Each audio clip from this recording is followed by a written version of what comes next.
Ang Diwata at ang Prinsipe. Noong unang panahon, dito ay makikita ang mga kahangahangang likha ng sining, mga diamanteng palamuti, umiilaw na lampara, dingding na gawa sa marmol, at kakaibang hulma na eskultura. Lahat ng kayamanan at kaginhawaan ay narito na. Nakaupo sa pelos na upuan ang reyna ng Diwata. Si Chitralekha ang pinakamaganda sa lahat ng mga diwata.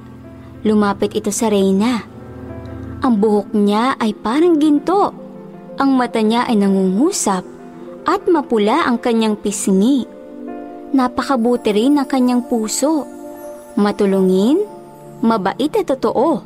Kaya naman halos lahat ay gustong-gusto siya. Mahal na reyna, pinatawag mo raw ako? Tama ka. Halika, Chitralekha. Kamusta ang kalusugan mo? Bumalik na ang aking lakas at mabuti na ako. Nakakakanta at nakakasayaw na ako. At ang higit sa lahat po ay nakakalipad na rin ako. Ito ay mabuting balita. Alam mo bang nag-alala ako sa'yo? Ngunit ngayon ako'y kampante na. Nakikinig sa kanilang pag-uusap si Chitra, isa pang diwata. Siya ay nagsiselos. Simula pagkabata ay nagsiselos na ito kay Chitralekha. Nagsalita muli ang reyna kay Chitralekha. Chitralekha, sige na at magpakasaya ka. Naglalakad si Chitralekha sa hardin kasama ang mga kaibigan. Nakita niya ang isang paboreal na sumasayaw sa harap nila gamit ang pakpak. Natuwa si Chitralekha at sumayaw din ito. Lumipad ang makukulay na paru-paro at pinalibutan siya. Namukadkad ang mga bulaklak sa kanyang paligid. Buhay na buhay ang paligid dahil sa kanya. Nakatingin lang sa malayo si Chitra at naiinggit dito. Lumapit muli si Chitralekha sa reyna at humingi ng pabor. Mahal na reyna, kung maaari ay pwede ba akong magtungo sa Earth? Gusto ko pong tumulong sa mga Earthlings doon. Yan ay marangal na pag-iisip. Ikaw ay napakamatulungin, kaya ibibigay ko ang aking pagpapala. At kung ikaw ay nasa panganib, ay tutulungan kita kung kailangan mo ako. Mahal na reyna, nais ko rin pong magpunta sa Earth. At ano naman ang gagawin mo roon? Tutulungan ko si Chitralekha. Kung gayon ay sige, sumama ka. Lumipad na papalayo si Chitralekha at Chitra papuntang Earth. Napadpad sila sa maliit na baryo. Napataas ang kilay ni Chitra nang makita ang maliit na kubo.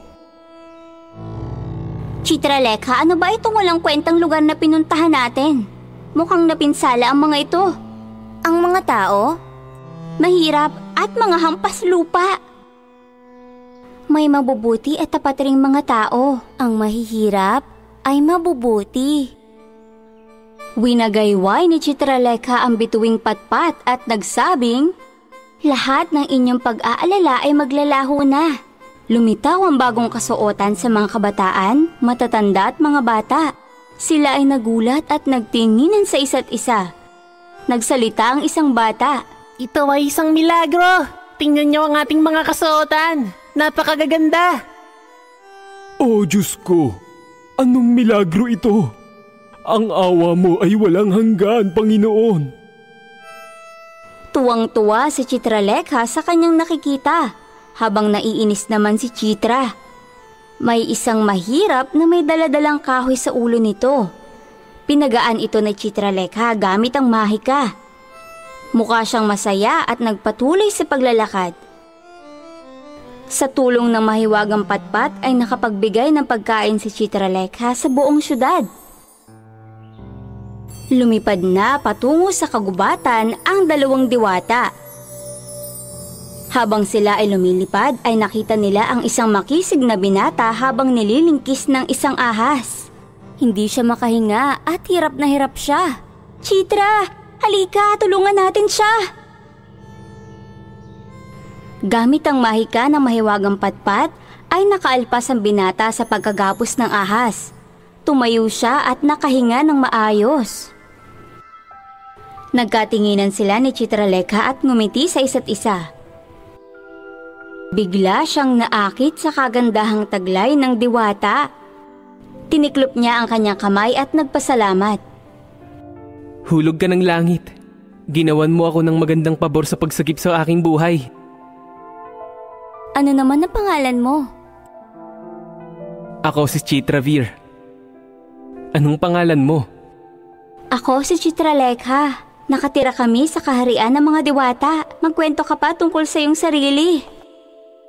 Ako ang hari sa kahariang ito. Ngunit naglilibot ako na parang isang palaboy. Makaraan ng ilang taon ay binihag ng isang mangkukulam ang aking pamilya sa isang kuweba at ngayon nag-iisa ako. Siya ngayon ang nag-ahari sa kaharian ko. Matapos marinig ito, ay nag-alala si Chitralekha sa prinsipe at sinabing, "Huwag kang mag-alala, magiging maayos din ang lahat." Kinuha ni Chitralekha ang kanyang mahiwagang patpat at bumuo ng isang maliit na palasyo. "Kamahalan, dito ka muna maninirahan habang nag-iisip ng susunod nating aksyon." Nanirahan silang tatlo sa loob ng palasyo. Nagsimulang mahulog ang loob ni Chitra sa prinsipe. Nakita din ni Chitralekha na ito ay tapat at mabuting tao. Kapag nakikita ni Chitra na nag-uusap sila ay nagtatampo ito. Hindi niya makontrol ang kanyang inggit dito. Hindi niya gusto ang moralidad at ugali ni Chitralekha. Siya ay makasarili at sarili lamang ang iniisip. Sa isip niya ay sisirain niya si Chitralekha. Gagawin niya ang lahat mapasa kanya ang prinsipe. Habang ang prinsipe ay tuluyan ng nahulog ang loob kay Chitralekha. Kinuha ni Chitra ang mahiwagang patpat at sinunog niya ang pakpak ni Chitralekha gamit ang mahika. Nagulat si Chitralekha at nasaktan siya sa nangyaring ito. "Chitra, anong ginawa mo? Anong ginawa ko sa'yo para gawin mo ito sa akin?" Tumakbo palapit ang prinsipe kay Chitra at sinabing, Bakit mo ginawa ito? Napakasama ng ginawa mo. Hindi nagustuhan ni Chitra ang sinabi ng prinsipe, ngunit ayaw naman niya itong saktan.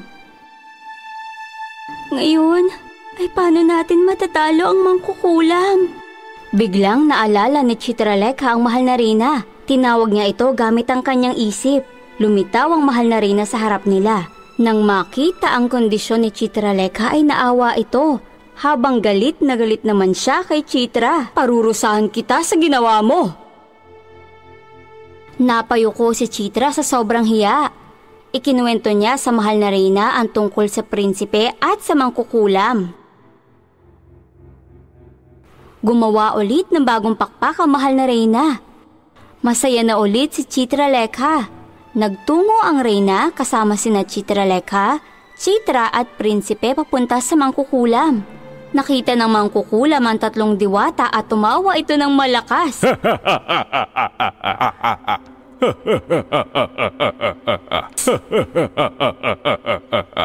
Tingnan mo kung sino ang mga bumisita. Handa na ba kayong mga maging alipin ko habang buhay? Pagkatapos sabihin nito, nilabas niya ang kapangyarihan sa mga diwata. Ngunit nagsani puwersa ang tatlong diwata at wala na itong nagawa pa. Sa tuwing gagamitin niya ang mahika ay tanging usok lamang ang lumalabas. Nagsimula siyang sumigaw, naubusan ng hininga at ng hina. Kinuha ng Reyna ang patpat nito at inilipad siya sa ere. Nagsalubong ang kanyang kamay at mga paa. Tinutok ni Chitralekha ang patpat nito at umikot ng umikot ito sa ere. Paikot-ikot siya sa ere habang siya'y sumisigaw. Sa wakas ay nanghina siya at nalaglag sa lupa.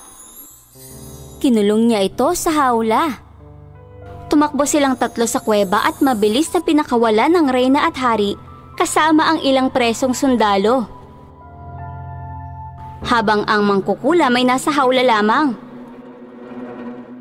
Nagkatinginan ang prinsesa at ang hari. Nagsiselos pa rin si Chitra. Ibinigay na ng mahal na reyna at hari ang kanyang pagpapala sa dalawang mag-irog.